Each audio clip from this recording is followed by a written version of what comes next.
बड'लेण्ड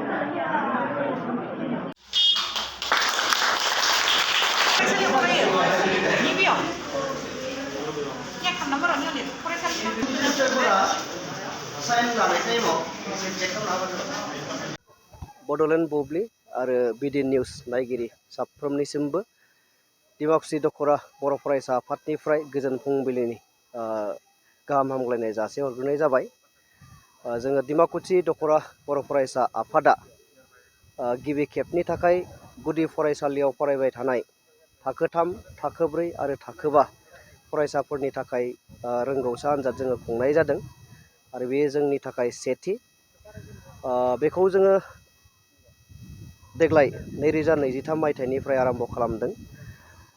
गासै जोङो गोजोननाय मोन्दों दिमाकुसि ओनसोलाव जेसेबांखिनि गुदि फरायसालिफोर थाबाय गंफ्रोमबो गुदि फरायसालिनि थाखो 3, थाखो 4 आरो थाखो 5आव फरायनाय फरायसाफोरा बे आनजादखौ लिरनो गोसो गुदुं जादों आरो बे लेखायैनो दिनै दिमाकुसि दख'रा बर' फरायसा आफादनि सिङाव थानाय गंफ्रोमबो गुदि फरायसालिनि गासै सा 290 फरायसाफोरा दिनैनि नैबे सेथि रोंगौसा आनजादखौ लिरदों।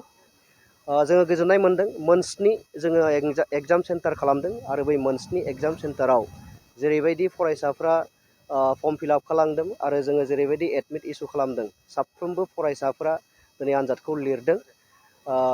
जोङो खोब गोजोननाय मोन्दों जे फरायसाफोरनि जि इन्टारेस्ट, फरायसाफोरनि जि गोसो दुंखांनाय बेखौ नुनानै। मानोथो होननानै बुङोब्ला जोंनि गिबि खेबनि जि आनजाद बे आनजादाव जोङो जेरैबायदि सानदों बेबायदि जाफुंनायखौ जोङो मोननो हादों होननानै आङो फोथायो। बेखायनो दिमाकुसि दख'रा आफाद हिसाबै जोङो खोब गोजोननाय मोन्दों आरो बे आनजादखौ खुंफुंनायनि गाहाय थांखियानो जाबाय जे आथिखालनि जि बादायलायनायनि मुगा आरो बे बादायलायनाय मुगायाव जोङो गुदि फरायसालिनि बा गाहाय लेभेलनिफ्रायनो साफ्रोमबो फरायसाफोरनो जे बे बादायारि जि सानस्रि, बादायारि जि गोसो बेखौ सोरजिनो थाखाय जोङो नैबे आनजादखौ खुंनाय जादों आरो बेनो जोंनि गुबै थांखि जे साफ्रोमबो फरायसाफोरनियाव बादायलायनायनि जि सानस्रि बेयो जाखांथों आरो नाजाथाबनाय बेयो जाहाथे साफ्रोमबो फरायसाफोरनियाव सोमजियो। दा बेखौनो गाहाय थांखि हिसाबै जोङो लादों। मिरु दुलाराय बर' फरायसा आफादा थाखो 9 आरो थाखो 10नि थाखाय बे आनजादखौ खुङो आरो जिल्ला एबसुआबो, उदालगुरि जिल्ला एबसुआबो थाखो एमइ सेक्सननि थाखाय थाखो 6, 7 आरो थाखो 8 बेनि थाखाय खुङो। जोङो दिमाकुसि हिसाबै नैखौ गिबि खेबनि थाखाय थाखो 3, थाखो 4 आरो थाखो 5 बेखौ जोङो लाबाय। निस्सय आसा खालामदों नैबे आनजादा जोंनि फरायसाफोरनियाव एसे गोसो बोहोनो हानाय, नांथाब नाजानाय बेफोरखौ लाबोनो हागोन आरो जोंनि गारजेन बा जोंनि इन्टेलेक्चुवेल बिथांमोनाबो नैबे आनजादखौ लानानै निस्सय मोजां मोननाय आरो थुलुंगाखांनाय बियो फैगोन। फरायसाफोरखौ बिथांमोना थुलुंगाखांहोनो हागोन होननानै जोङो फोथायदों। दिमाकुसि दख'रा बर' फरायसा आफादनिफ्राय जोबथारनायाव आङो बेखौ साबायखर होनो सानो जे जोंनि जि गिबि खेब नाजानाय बे नाजानायाव साफ्रोमबो दिथागिरिफोरा बा साफ्रोमबो बिमा बिफाफोरा गावनि गथ' गथायखौ जेबो गोनो गोथो गैयालाबासे आनजाद लिरहोनायाव जोंखौ मदद खालामदों, गथ'फोरखौ मदद खालामदों आरो जोंनि जि साननाय, जोंनि जि मिजिं बेखौ जाफुंसारनायाव हेफाजाब खालामदों। बेनि थाखाय आङो दिमाकुसि दख'रा बर' फरायसा आफादनि जानानै साफ्रोमबो दिथागिरि आरो जोंनि ओनसोलनि मेलेमजिबि बिथांमोननो साबायखर जासिहरदों। दिमाकुसि दख'रा दुलाराय बर' फरायसा आफादनि बानजायनायाव जि सेथि खेबनि थाखाय जि रोंगौथि सायख' आनजाद लानाय बे हाबाफारियाव जोङो उदालगुरि जिल्ला एबसुनिफ्राय जों बेवहाय बाहागो लाफैदों बा नायदिंफैदों। आंजों लोगोसे उदालगुरि जिल्ला एबसुनिनो हारिमु नेहाथारि बिरफुं बसुमतारी बिथांबो दं आरो लोगोसे दख'रा एबसुनि मानजाथाव आफादगिरि लबराम बर' बिथां आरो गुबुन गुबुन बिबाननि बिबानगिरि लोगो बिथांमोनाबो बे हाबाफारियाव बाहागो लाफैदों आरो फैनानै जों जोबोर गोजोननाय मोन्दों। जिहेथु दुलाराय बर' फरायसा आफादा मोनसे मिसन लानानै खामानि मावगासिनो दङ जे जाय मिसनखौ जोङो mission skill and quality education होननानै बुंदों। आदब आरो गुन गोनां सोलोंथाइ मावथांखि आरो बे हाबाफारिखौ बा मिसनखौ बिथा खालामनानैनो दिनै दिमाकुसि दख'रा एबसुआबो जि उन्दै उन्दै खुदियाफोरखौ लानानै क्लास 3, क्लास 4 आरो क्लास 5 बे मोनथाम थाखोनि फरायसाफोरखौ लानानै मोनसे सेथि खेबनि थाखाय रोंगौथि सायख' आनजाद लादों। आं बेनि थाखाय दख'रा एबसुनि बिबानगिरि बिथांमोनखौ आं साबायखर बावदों। आरो नैबे जे रोंगौथि सायख' आनजाद लानायनि गुबै उद्देश्यआ नैबे जे जाहाथे बिथांमोननि गेजेराव फरायसुला फरायसुलिफोरनि गेजेराव जे कम्पिटिसन मुडआ जाहाथे फैयो आरो हायार स्टाडिज बा जायखिजाया आनजादफोराव जेरैबायदि जोंहा नवोदयानि आनजाद जानो हागौ बा कम्पिटिटिभ आनजादफोरबो थायो, नाथाय उन्दै उन्दैफ्रा कम्पिटिटिभ आनजादनि सोमोन्दै खोब आइडिया गैया। दा बेफोरबायदि आइडियासफोरखौबो बे आनजादनि थ्रुयै बिथांमोननो आइडियासफोर होनो हायो नामा, बेखौ बिथा खालामनानै बे आनजादखौ खुंनाय जादों। आरो जों मिजिंथिदों दिनैनि आनजादाव जायखिनि फरायसुला फरायसुलिफ्रा बाहागो लाबाय बा आनजादाव जिरायबाय बिथांमोना मोजाङै जिरायनो हागोन।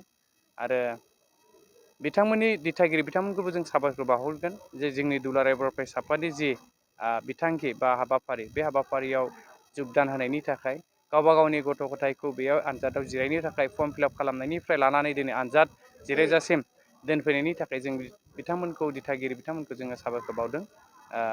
इयुननि हाबाफारियावबो जाहाथे बाहागो लायो। आरो जोङो खावलायगोन जाय बिथांमोना दिनैनि नैबे आनजादाव हयथ' साफा सानै फरायसुला फरायसुलिफ्रा बेवहाय एटेन्ड जायाखै बा हयथ' फर्म फिलआप खालामाखै, दा बेखौ नेक्स्टनि हाबाफारियाव फैबाय थानाय बोसोरावबो जिहेथु बे रोंगौथि सायख' आनजादा जागोन, दा बेखायनो दिथागिरि बिथांमोनखौ जोङो खावलायगोन जे जोंनि साफ्रोमबो फरायसुलि फरायसुला बिथांमोनखौ जाहाथे बे आनजादाव जिरायहोयो।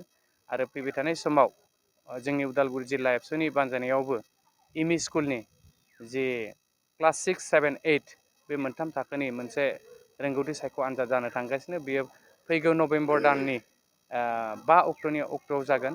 आरो बिदिनो दुलाराय बर' फरायसा आफादाबो थाखो 9 आरो थाखो 10 क्लास 9 आरो 10खौ लानानैबो जिहेथु रोंगौथि सायख' आनजाद लाबोदों।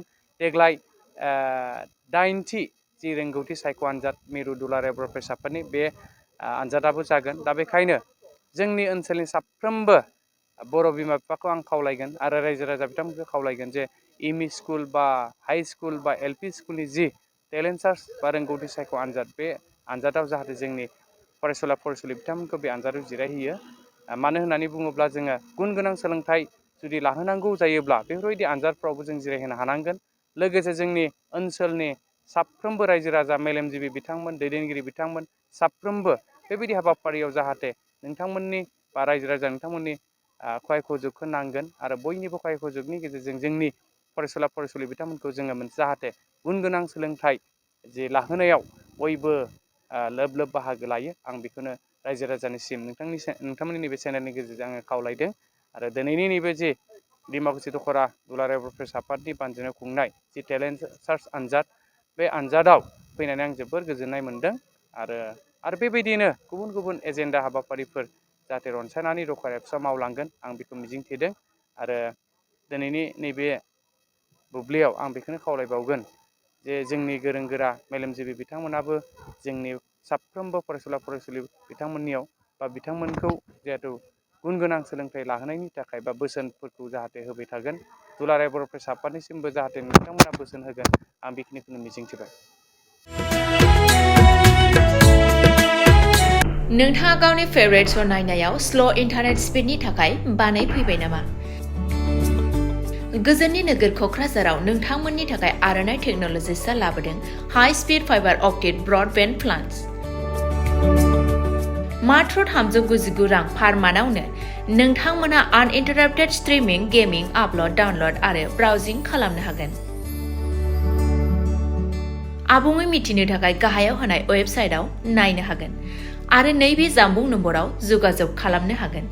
जामबुं नङा जाबाय 8812989283 नङाब्ला 8099554827।